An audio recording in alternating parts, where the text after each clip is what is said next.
नमस्कार, मेरे YouTube channel पे आपका स्वागत है। अभी तक हम बात कर चुके हैं कि डेटा प्राइवेसी में कंसेंट मैनेजमेंट क्या होता है।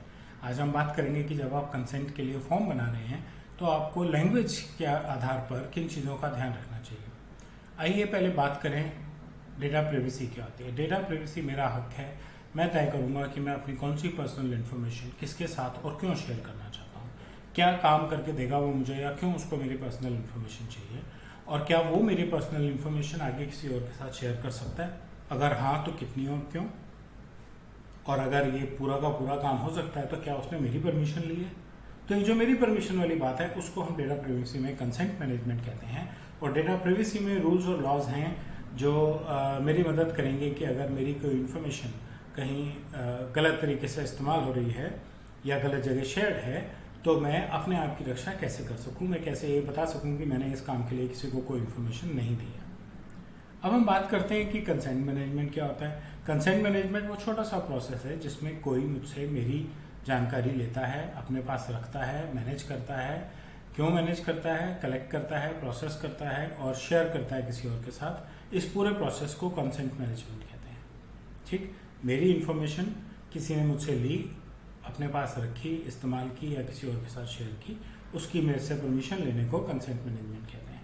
हर बिजनेसमैन को हर रिलेशनशिप की पर्सनल इन्फॉर्मेशन चाहिए होती है, अपने एम्प्लॉयज़ की, वेंडर्स की, कस्टमर्स की, प्रॉस्पेक्ट्स की। इवन नॉन बिजनेस बैंक और एक छोटी सी किराने की दुकान को भी आप अपने कस्टमर का घर का पता चाहिए होता है क्योंकि वो उसके घर पे सामान डिलीवर करना चाहता है। तो हर एक ऐसी इंफॉर्मेशन कलेक्ट करने के लिए कंसेंट मैनेजमेंट ज़रूरी है। डेटा प्राइवेसी के कानूनों में ये सबसे ज़रूरी बात बताई गई है। इसकी लैंग्वेज की कुछ बेस्ट प्रैक्टिसेस डिस्कस करते हैं। जितनी सिंपल हो सके उतनी सिंपल लैंग्वेज यूज़ कीजिए। कोई technical terms, jargons, legal language मत यूज़ कीजिए, कॉमन लैंग्वेज यूज़ कीजिए। हमारे कानून में कुछ शब्द इस्तेमाल किए हैं, डेटा सब्जेक्ट्स, प्रिंसिपल्स। ये कुछ ऐसे शब्द हैं जो एक आम आदमी को समझ नहीं आएंगे क्योंकि ये लीगल लैंग्वेज है।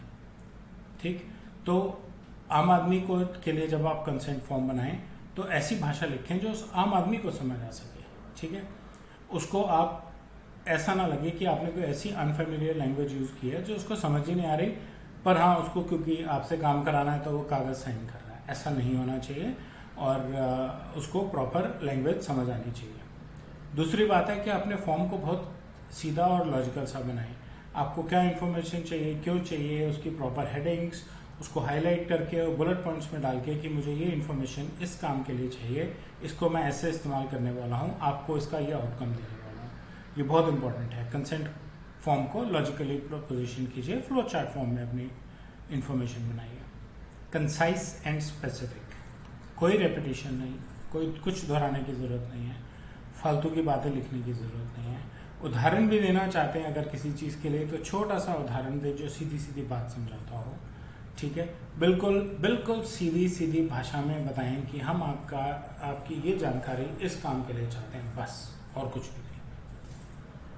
टोन लेकिन रिस्पेक्टफुल होनी चाहिए। किसी को ऐसा नहीं महसूस होना चाहिए कि मुझे डराया जा रहा है। राइट, जो भी ज़रूरी इंफॉर्मेशन है वो शेयर कीजिए।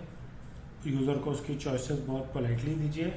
बिल्कुल भी कंफ्यूजिंग लैंग्वेज मत यूज़ कीजिए, बिल्कुल भी मैनिपुलेटिव लैंग्वेज मत यूज़ कीजिए। ठीक, लैंग्वेज को रिव्यू कीजिए, चेक कीजिए कि आपने सही भाषा इस्तेमाल की है। अपनी कंपनी में जितने सीनियर लोग हैं उनके साथ फॉर्म्स शेयर कीजिए जिससे कि वो अपना फीडबैक दें।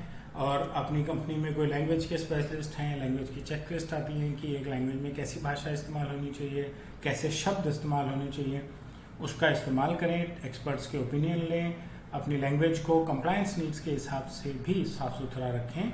और जहाँ ज़रूरत पड़े, जैसे कि आपका जो भी बिजनेस है, जो भी काम है, जैसे कोई छोटा हॉस्पिटल है, छोटे शहर में है और वहाँ पे अंग्रेज़ी नहीं आती, कुछ लोगों को हिंदी भी नहीं आती, वहाँ की लोकल लैंग्वेज यूज़ कर लीजिए। और ये सारे रूल्स जो हमने पिछली स्लाइड में देखे थे, लैंग्वेज ठीक है, लोगों को समझ आ रही है, आपने चेकलिस्ट यूज़ की है और आप दूसरी लैंग्वेज में जा रहे हैं तो कहीं आपकी बात का मतलब तो नहीं बदल रहा, ये सारी चीज़ें रीचेक कीजिए और अकॉर्डिंगली मल्टीपल लैंग्वेजेस यूज़ करके इसको ट्रांसलेट करके इसको चलाइए। टेक्नोलॉजी के साथ इसको इंटीग्रेट कीजिए। टेक्नोलॉजी आज की डेट में डेटा प्राइवेसी रिलेटेड हर चीज़ पे सॉफ्टवेयर है, कंसेंट मैनेजमेंट पे भी हैं। बस ये ध्यान रखिए कि टेक्नोलॉजी में कन्वर्ट होते हुए आपके कंसेंट के फॉर्म का मतलब ना बदल जाए। कंसेंट के फॉर्म वैसे ही रहें जैसे उनको रहना चाहिए था, और डेटा वैसे स्टोर हो। जो भी स्टोरेज की बेस्ट प्रैक्टिसेस हैं, हमने इन सब चीज़ों के ऊपर कई वीडियोस अपने चैनल पे डाले हुए हैं, हिंदी में भी, आप देखें उन्हें, उनसे समझें।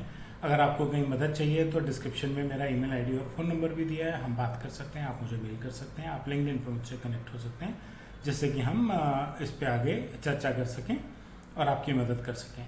एक बात याद रखिए कि डेटा प्राइवेसी एक आईटी का फंक्शन नहीं है, आईटी का काम नहीं है। डेटा प्राइवेसी एक कंप्लायंस की और एक अच्छे बिजनेस की नीड है। आप आईटी को इस्तेमाल कर सकते हैं प्राइवेसी अप्लाई करने में, लेकिन प्राइवेसी को आईटी ना समझें, ठीक। और स्टोरेज की बेस्ट प्रैक्टिसेस यूज करके डेटा को स्टोर करें। ये कुछ जानकारी थी जो मैं आपके साथ शेयर करना चाहता था कंसेंट मैनेजमेंट पे। उम्मीद है ये आपको अच्छी लगी होगी। आपको अगर इसको अप्लाई करने में कोई मदद चाहिए तो आप मुझे बता सकते हैं। मेरा phone number, email ID, LinkedIn contact YouTube channel के डिस्क्रिप्शन में, वीडियो के डिस्क्रिप्शन में दिया हुआ है। और अगर आपको कंटेंट अच्छा लगा तो आप लाइक और बेल आइकन दबाएं, इस वीडियो को लोगों के साथ शेयर करें और हमारे चैनल को सब्सक्राइब करें। धन्यवाद।